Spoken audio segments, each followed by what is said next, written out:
네, 오늘 우리에게 주신 하나님의 말씀은 예레미야 32장 17절에서 27절까지. 좀 분량이 길죠? 예레미야 32장 17절에서 우리 다 찾으셨나요? 구약성경 1104쪽입니다. 제가 가지고 있는 성경은 여담으로 성경에서 가장 많은 분량을 차지하는 권은 우리가 시편으로 알고 있잖아요. 150편까지 있지만 글자 하나하나로 따졌을 때 가장 많이 기록된 책은 예레미야입니다. 예레미야. 그러니까 시편 전체를 다 읽는 것보다 예레미야 한 편 읽는 게 더 시간이 사실상 오래 걸려요. 그만큼 방대한 양의 하나님의 말씀을 눈물 가운데 전해줬던 선지자입니다. 우리 예레미야 32장 17절에서 27절 우리 함께 읽겠습니다. 슬프도소이다 주 여호와여, 주께서 큰 능력과 펴신 팔로 천지를 지으셨사오니 주에게는 할 수 없는 일이 없으시니이다. 주는 은혜를 천만인에게 베푸시며 아버지의 죄악을 그 후손의 품에 갚으시오니 크고 능력 있으신 하나님이시요 이름은 만군의 여호와시니이다. 주는 책략이 크시며 하시는 일에 능하시며 인류의 모든 길을 주목하시며 그의 길과 그의 행위의 열매대로 보응하시나이다. 주께서 애굽 땅에서 표적과 기사를 행하셨고 오늘까지도 이스라엘과 인류 가운데 그와 같이 행하사 주의 이름을 오늘과 같이 되게 하셨나이다. 주께서 표적과 기사와 강한 손과 펴신 팔로 큰 두려움으로 주의 백성 이스라엘을 애굽 땅에서 인도하여 내시고 그들에게 주시기로 한 그 조상들에게 맹세하신 바 젖과 꿀이 흐르는 땅을 그들에게 주셨으므로 그들이 들어가서 이를 차지하였거늘 주의 목소리를 순종하지 아니하며 주의 율법에서 행하지 아니하며 무릇 주께서 행하라 명령하신 일을 행하지 아니하였으므로 주께서 이 모든 재앙을 그들에게 내리셨나이다. 보옵소서, 이 성을 빼앗으려고 만든 참호가 이 성에 이르렀고 칼과 기근과 전염병으로 말미암아 이 성이 이를 치는 갈대아인의 손에 넘긴 바 되었으니 주의 말씀대로 되었음을 주께서 보시나이다. 주 여호와여, 주께서 내게 은으로 밭을 사며 증인을 세우라 하셨으나 이 성은 갈대아인의 손에 넘기신 바 되었나이다. 그때 여호와의 말씀이 예레미야에게 임하여 이르시되 나는 여호와여 모든 육체의 하나님이라 내게 할 수 있는 일이 있겠느냐. 아멘.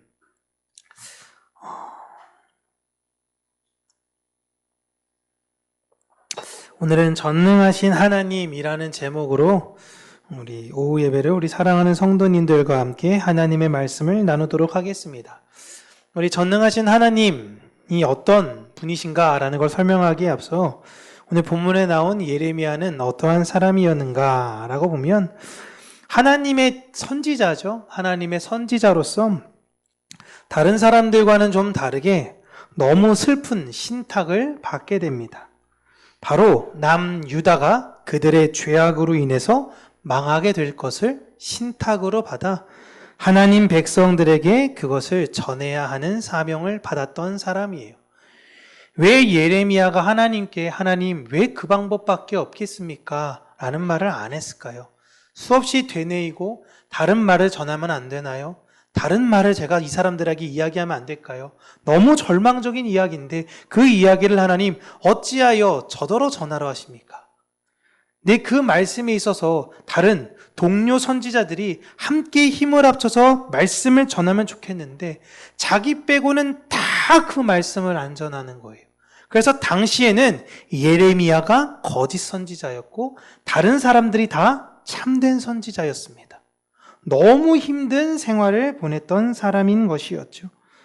그러나 그럼에도 불구하고 하나님은 이스라엘을, 남유다를 완전히 망하게 하시려는 것이 계획이 아니라 성전마저도 다 파괴되겠지만 70년 동안 바벨론의 포로 생활을 하게 되고 난 이후로는 다시금 새 성전과 새로운 회복을 주게 될 것을 전했던 선지자였습니다. 예레미야의 일생 동안에 가장 많이 했던 고민 중에 하나는 우리가 섬기는 우리의 아버지이신 하나님은 전능하신데 왜 성전이 파괴되게 내버려 두시는 것일까? 왜 나라가 망하게 내버려 두시는 것일까? 왜 굳이 이런 방법을 선택하시는 것일까라는 의문이었습니다. 하박국 선지자도 사실상 동일한 내용을 하나님으로부터 응답을 받아요. 하박국은 그것을 3장으로 짧게 했다면 예레미야는 52장으로 확 늘린 내용인 거죠. 특별히 오늘 본문 이후에 제 전후의 사정에 보면요, 하나님께서 예레미야에게 밭을 사라라고 하십니다. 밭을 사.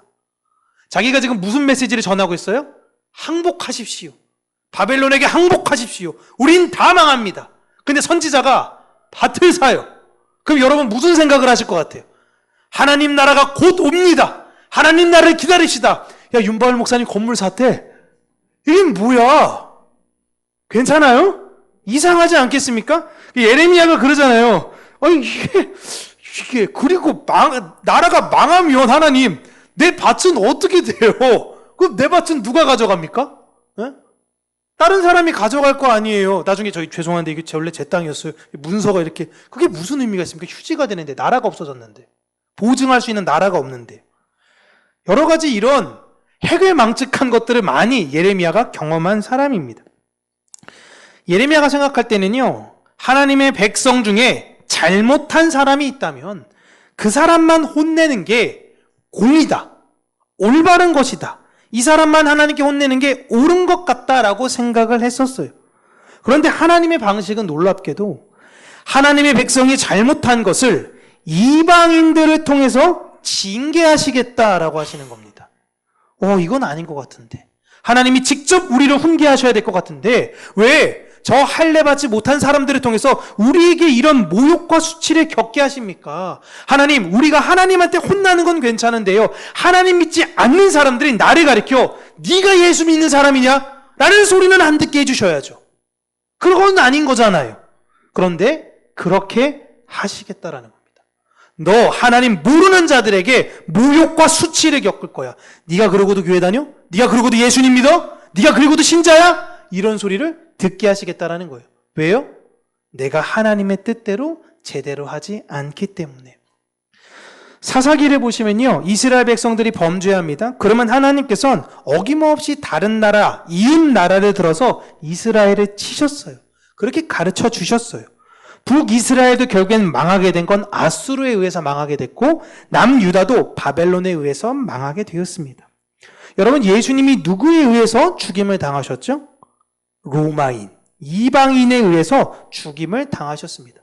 실제로 예수님을 죽이는데 1등 공신이 누굴까요? 대제사장이에요. 대제사장. 종교 지도자들 손에서 사실상 죽임을 당하셨고, 사실상 같은 동족인 가롯 유다. 여러분, 유다는 그 지파는 대대로 그 지파의 조상의 이름을 물려받았습니다. 같은 지파 출신 사람에게 배신당한 거예요. 예수님은 다윗의 자손 유다 지파. 그리고 누가 버렸냐면 같은 유다 지파에 있는 사람은 가룟 유다가 예수님을 팔았던 거예요. 이방인 손에. 그 이방인에 관한 상징으로 인해 우리는 사도신경에서 대제사장과 종교 지도자 손에 죽임 이렇게 고백하는 게 아니라 이방인의 대표 명사인 본디오 빌라도 아래에서. 본디오 빌라도 여러분 마태복음 보세요. 얼마나 살려주려고 했습니까? 심지어 그의 아내가 꿈자리까지 두숭숭하다 그래요. 이게 내가 꿈꿨는데 저 사람은 의인이야. 절대 죽이면 안 돼. 그렇게 만류했어요. 그런데 우리가 고백하는 건 본디오 빌라도 아래에서. 이 말이 뭐냐면요, 하나님의 심판은 그 이방 아래에서, 심지어 하나님의 백성들은 그토록 기다렸던 메시아마저도 이방인의 손에 넘겼더라 라는 걸 보여주려고 하는 것입니다. 하나님께서 만드시고 하나님께서 세우신 것, 이것을 하나님 백성들은 대부분 잘못 이해하고 활용해요. 아담부터 그랬어요. 선악과 먹지 마. 하나님이 만들고 선악과 만들어서 먹지 마 했는데 어김없습니다. 율법 주고 하나님 사랑하고 이웃 사랑 잘 신천해. 그런데 자신의 마음대로 그냥 자신의 이웃을 설정해 버리는 거예요. 잘생겼어? 넌 내 이웃이야. 돈 많아? 넌 내 이웃이야. 병들었네? 넌 나가. 가난하네? 넌 나가. 못생겼네? 나가. 얘는 나의 이웃 아니잖아요, 하나님. 자기가 설정해 버렸던 거예요. 그래서 하나님께서 세우셨던 그 모든 것들을 이방인들을 통해 빼앗겨 버리게 만드시는 것입니다. 그런데 하나님은 여러분 이 모든 것들을 막을 수 있으신 전능하신 분이십니다. 안 하실 수 있어요. 고통 자체를 우리에게 주시지 않을 수도 있고 어려움 자체가 없게 하실 수도 있어요. 하나님이 우리를 잘 설득하면 되는 거 아닌가요? 라고 우리가 반문할 수도 있어요. 욥의 고백처럼 어쩌면 불완전한 이 땅에 태어나지 않게 하고 그냥 우리가 눈 떴을 때부터 천국에서 아주 행복하게 생활을 보내게 하실 수도 있으십니다. 하나님은 그렇게 하실 수 있어요. 그런데 왜 이 땅에 태어나게 하신 거죠? 왜 이 땅에 태어나서 어려서부터 부모와 싸우고 자라면서는 친구들과 싸우고 더 나이가 많아서는 내 자녀와 싸우고 계속 싸우는, 그리고 이것으로 끝나는 것이 아니라 사랑하는 사람들과 만나게 하시고 그 사랑하는 사람들과 이별을 하게 하시는가요? 왜 하나님은 이렇게 하시는가? 왜 나는 가난하게 만드시고 왜 나는 몸이 유약하게 만드시고 왜 나는 머리가 좋지 않게 만드시고 왜 하나님은 이러시는가? 하나님 전능하시자면서요. 왜 나만 이러는 거죠? 이런 생각을 하지 않나요? 하나님이 전능하시다면 다 해결해 주시면 되잖아요. 근데 왜 안 해주시나요? 여러분, 지혜로운 부모는요, 자신의 어린 자녀에게 내 능력에 따라서 모든 것을 다 제공해 줄 수 있는 능력이 있음에도 그의 절제와 인내를 가르치기 위해서 자신의 능력을 제한합니다. 다 사줄 수 있어요. 네가 손에 닿는 거 편의점 가가지고 다 사줄 수 있어. 네가 원하는 장난감 다 사줄 수 있어. 내가 다 해줄 수 있어. 아까워서가 아닙니다. 아까워서가 내가 해줄 수 있는데 이 아이의 절제와 인내를 위해서 내가 내 능력을 컨트롤하는 거예요. 이게 전능이에요. 능력이 없어서가 아닙니다.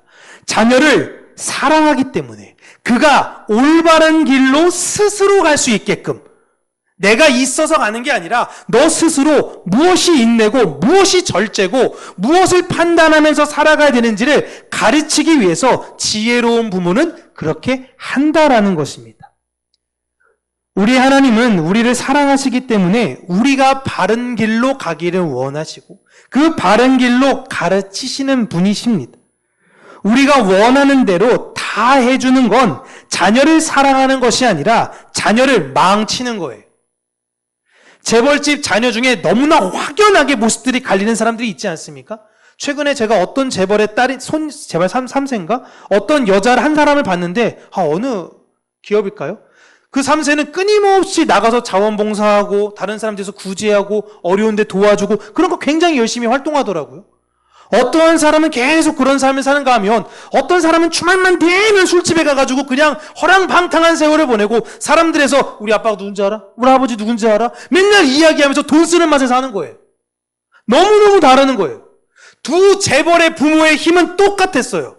물론 돈 좀 더 있는 사람도 있겠죠. 근데 자녀들은 왜 이렇게 다르냐라는 거예요. 분명히 둘 다 자녀를 사랑했어요. 사랑했기 때문에 한쪽은 허용했고 한쪽은 절제를 가르쳤습니다. 그런데 끝을 가보세요. 한 사람은 사람으로부터 사회적 존경을 받으며 한 사람은 감옥에 가더라. 누가 자녀를 사랑 안 했습니까? 다 자녀를 사랑했다라는 거예요. 하나님은 우리를 사랑하세요. 아골골짝 빈들에도 때로는 그냥 좁고 협족하고 어려운 길을 우리가 걷게 하시는 이유는 우리를 미워하고 싫어해서가 아니에요. 그 길을 걸어가서 우리가 스스로 인내와 절제를 통해 그 사랑이 무엇인지를 이 세상 가운데 보이기를 하나님이 원하시기 때문에 그래요. 그것 때문에 하나님은 스스로의 하나님의 전능을 절제하십니다. 그게 진짜 전능이에요. 야, 내가 막 우리가 기도 열심히 하면 에이 하나님 안 들어줄 거잖아요. 그러면 하나님이 도발에 넘어갈 뻔했네. 내가 한마디면 다 줄 뻔했네. 이런 분이 아니세요. 하나님은 절대 우리가 내 욕심에 따라 협박하고 회유한다고 해서 흔들리지 않으십니다. 그건 하나님이 아니세요. 그건 우리를 사랑하시는 것이 아니에요. 사람들은 어려운 일을 겪을 때마다 하나님이 어디에 계시는가라는 걸 반문합니다. 그런데 하나님은요, 자신의 백성을 단 한 번도 떠난 적이 없으세요. 성경이 그걸 증거합니다. 그래서 하나님의 그 사랑을 경험한 사람들이 고백하는 내용, 시편에서 가장 많이 있는 거. 우리 하나님은 신실하시다. 이 얘기를 하죠. 그게 뭐예요? 어제나 오늘이나 영원토록 동일하시다. 아, 그분은 나를 예전에도 사랑하셨고 지금도 사랑하시고 앞으로도 사랑하셔서 옳은 길로 바른 길로 나를 인도하시는 분이다. 이게 하나님의 뜻을 깨달은 자녀들에게 나오는 고백인 것입니다. 성경을 보세요. 자신의 백성 단 한 번도 떠난 적 없으세요. 이스라엘 사람들은요, 하나님은 성전에만 계시는 줄 알았습니다. 그래서 어떻게 해서든지 성전을 지키려고 했어요. 근데 성전이 진짜 망했거든요. 바벨론에 의해서. 다 부셔지고요. 그 전부터 그랬는데 금이며 뭐며 심지어 법궤까지도 뺏겼어요. 아무것도 없어요, 이제. 대제사장을 비롯해서 모든 사람들의 멘탈이 다 무너졌습니다. 그럼 우리가 성전을 다시 세운다 한들 그 깨진 돌판은 어디서 구하고 만나는 여러분 만나 어디서 구합니까? 아무거나 그래 집어 넣으면 되나요? 아니에요. 지팡인데 흔히 말하는 쌍난 마이크에 싹이 났다고 생각해 보세요. 이거 어디서 구해요, 이런 거를? 못 구해요. 어떡합니까? 성전이 다시 있는데 하나님이 거기 없을 것 같은데. 그런데 성전이 망해서 하나님이 우리에게 완전히 떠난 줄 알았거든요. 바벨론에 가서 예배를 드렸는데 하나님이 거기 계셨던 거예요. 바벨론 궁전에서 다니엘이 하나님께 열심히 기도했는데 하나님이 거기에 계셨던 거예요. 그럼 망했던 이스라엘 백성들은 없는 줄 알았는데 예레미야의 말씀을 통해 그들과 함께 계셨던 거예요. 아, 하나님은 우리를 버리신 게 아니라 언제나 우리와 함께 계셨구나. 언제나 하나님을 사랑하는 그 사랑하는 자녀들과 함께 계셨구나가 도리어 성전이 무너진 것으로 확인이 되었습니다. 하나님은 우리가 요구하는 것을 들어주시기 때문에 전능하신 하나님이 아니세요.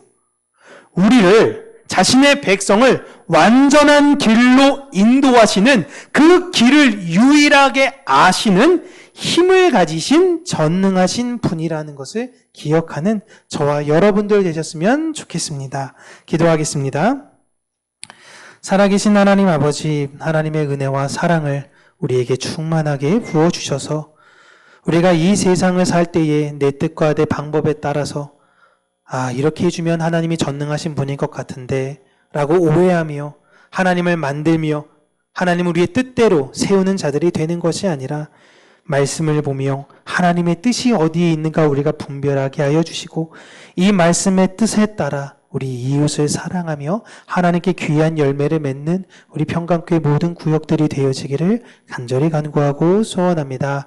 처음의 시작은 비록 미약할지 모르겠지만 하나님께서 우리에게 그 풍성한 씨앗에 관한 열매를 허락하여 주셔서 아름다운 열매들이 우리 구역 가운데 넘쳐나게 하여 주시고 우리 구역장님들에게 지혜를 배나 더하여 주셔서 하나님의 말씀을 잘 증거하며 하나님 말씀을 더 사모하고 알아가기에 분투하고 노력하는 우리 구역장님들이 될 수 있도록 또한 그 구역장님들을 잘 섬겨서 함께 잘 쫓아가는 우리 구역원들이 될 수 있도록 그렇게 믿음 안에서 함께 연합되어진 평강교회가 될 수 있도록 은혜 허락하여 주시옵소서. 예수님 이름으로 기도합니다. 아멘.